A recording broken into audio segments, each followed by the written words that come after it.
Do you want to increase your website's rankings without link building? Would you like to drive more search traffic to your site with purely on-page SEO? If so, keep watching. The truth is, if you don't nail your on-page SEO, then you've got more chance of being kicked in the face by a snake than ranking #1 on Google. And that's why you must keep watching. In this video, you'll discover exactly how I grew organic traffic to one page on my website by 568% in 3 months with purely on-page SEO. So I didn't build a single backlink. I'm going to cover the actionable ways you can do this yourself and the easy but effective on-page SEO hacks that are crucial for ranking your website. Plus, make sure you stick around to the end where I'll show you the easiest way to practically guarantee traffic from SEO to your website without building a single backlink. And if you're new here, please hit the subscribe button so that you don't miss another SEO video from me. So you can rank without backlinks, but you need to follow the steps in this video, otherwise you have no chance. So let me explain. Now, the first thing that I'd say is that backlinks are still one of the most important ranking factors when it comes to SEO. In fact, if you Google any search term, 90% of the time, you're going to see that the top ranking pages have the most backlinks. So this is still an important ranking factor. But at the same time,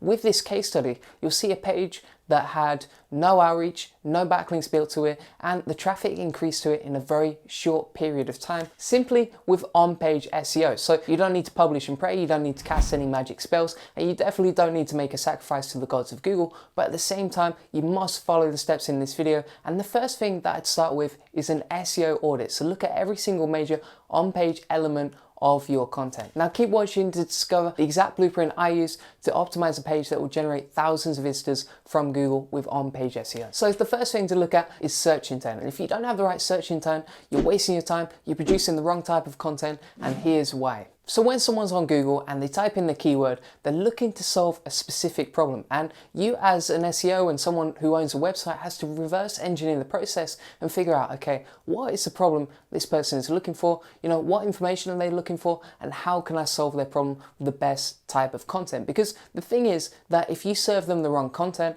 then Google's not going to rank you, the wrong information is going to be there, and you're not going to solve the user's problem, which is the most important thing, because you have to create the best possible user experience for the person searching that keyword. So when it comes to search intent in this case study, I saw that for this particular keyword, everyone was writing very in-depth guides about this particular subject. And if you serve the wrong type of content and get the search intent wrong, then it's pretty much as useful as using a chocolate teapot. So ask yourself, does the content you're creating match the format? Is it the right information for the user, and does it solve their problem properly? So for example, in my case study, I had to create a really in-depth guide answering all the questions someone had about this particular subject, right? So it was a spiritual related keyword. I had to figure out, right, what are the components of the keyword? What are they looking for in this guide? What problems can I solve with my content? And how can I help the user as best as possible? So for example, right, when it comes to search intent, if you create a buyer's review and everyone's looking for a listicle article, then you are going to fail and you're wasting your time. And the best way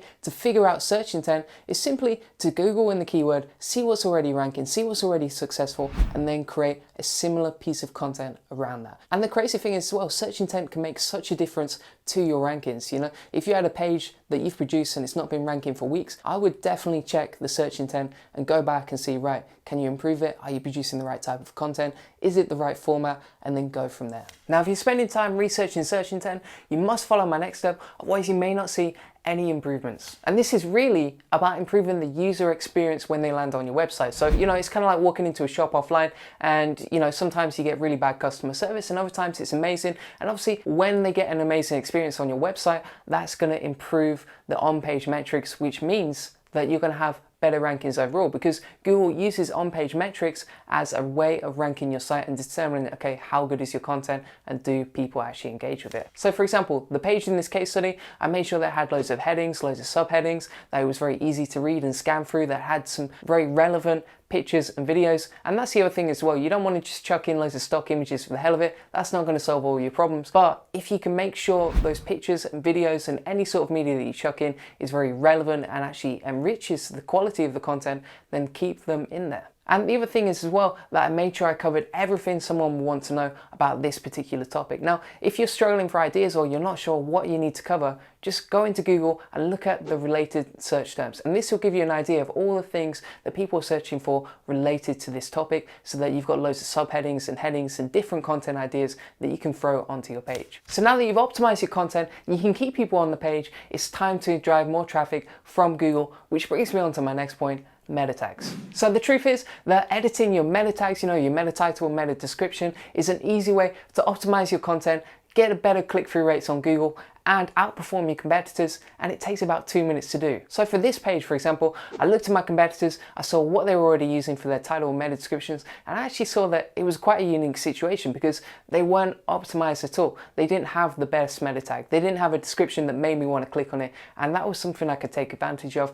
to drive more traffic to your site. And the difference is, if you can improve your meta tag and your meta description, then you're going to get better click-through rates, and this signals to Google that your content is more relevant and interesting than everyone else on that page. And the higher your click-through rate is, the more that signals to Google that your content is super relevant and therefore it should be ranked higher. And the other thing is as well, that obviously even if you're in a lower position, if you can get a higher click-through rate, you're going to get more traffic to your site, and that's going to improve your overall results too. Now, this is all about your copywriting, okay? So for me, for example, I spent years doing sales copywriting, and it's something that's paid off now, okay? So you really have to make yourself stand out, make yourself grab attention, look unique compared to everyone else, but still answer the user's problem. And if you can do that, you're going to see awesome results, and your rankings are only going to increase. At the same time, you have to be careful. So for example, with my page, I made sure that the title was interesting and relevant and very clickable, but at the same time, it wasn't irrelevant to the content that was on page. Because if you create a very clickbait title that has nothing to do with the page they're clicking through to, then no one's going to stay on that page for long, and that will dramatically reduce your on-page metrics, which is not a good sign to Google. So you have to get a balance of your meta tags and description versus the content on your page, and make sure they're relevant, they work together, and that they both stand out. But if you don't follow this next section, you're making a huge mistake, so make sure you keep watching. So here's the thing, if you want to rank your content first page on Google, you must look at your competitors, because if you don't do this, it's essentially like you're throwing darts in the dark and you're just guessing where your content is going to land. You really have to look at your competitors' pages, see what's already ranking, and then compare your content versus theirs, and honestly ask yourself, is your content better than theirs? If not, why not? And how can you improve it, right? So what's the word count like? What's the user experience like? Is the design nice? Can you make your page far more engaging and interesting than theirs so that your content is better? I would also ask yourself, what are the weakest and strongest parts of their page versus yours, and how can you improve on that? And also, does their page have backlinks, okay? So you can use a tool like ahrefs.com, check out the backlinks to that site, and that is a very good indicator of whether you can outrank them. If they have like 50 backlinks to their page already and you don't have any, then you're not going to outrank them. With this example, the competition was weak. It was very easy to beat most of them, and therefore I could just easily produce a piece of content, optimize it on page, and then it would rank quite easily. And many of these pages were not even specific enough to the keyword that was being searched, so it's just so easy to beat them. Now, when it comes to on-page SEO, there's one step that makes a huge difference. This is like a cheat code, and that's what I'm going to show you next. So this is all about keyword research, and it will make or break your website's rankings and your overall success with SEO, okay? It's a bit of a cheat code because you can find keywords that you can easily rank for with on-page SEO only, and you don't need any backlinks. So for example, for me, I go into ahrefs.com, I look for keywords that have a keyword difficulty of less than 5,